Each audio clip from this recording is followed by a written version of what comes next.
Hi, my name is Neha Kamath, and today I'll be talking about how machine learning has been used to predict the death of a character in the popular show Game of Thrones.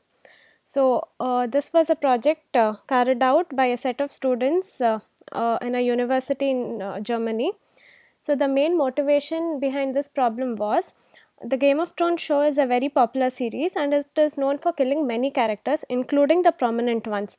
And at an average, every episode, 3 new characters are introduced, and every episode has an average of about 30 characters. So, from statistics, it has been found that very few characters die of old age or due to natural causes, but majority of them uh, have deaths planned or they meet a violent end. So, does the death come at random, or is it easier to predict the death considering some factors of the character? So, this was the main problem statement, and as a part of the data extraction, what they did was, for every character in the show, they extracted information about whether the character is dead or alive.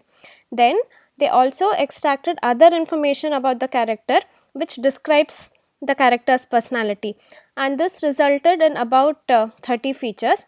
And after this step, they had to find a subset of the features which could help them distinguish those features which differentiate between dead and alive characters. So, what are those feature subset out of the existing 30 features which will help us determine whether a person can be alive or dead. So, the next task was that, and for feature selection they used a function called relief in the Weka workbench, and what this function does is it compares the features of dead and alive people and it selects those features that are most relevant for distinguishing between them.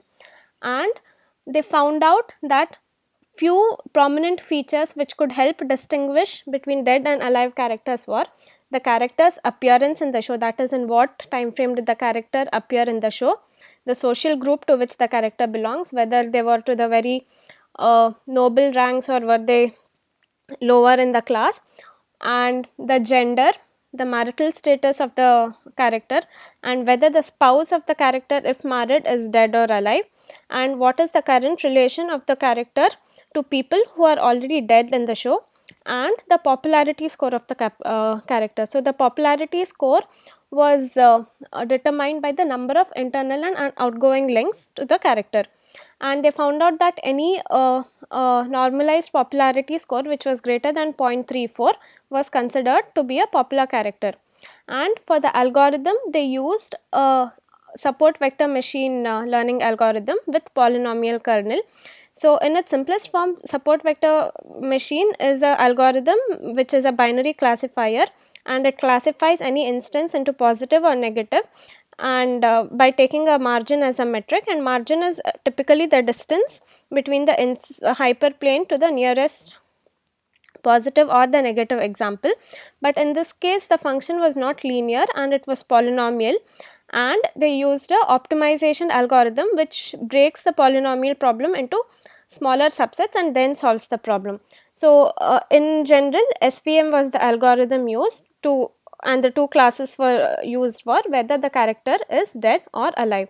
And from the evaluation, they found out that uh, they used the 10-fold cross validation for the evaluation, and they found out the precision for the alive class was 85 and it was a little low for the dead class, which came up to about 49%. And a few interesting results are Daenerys Targaryen is the most is the character with the most likelihood of that, about 95%.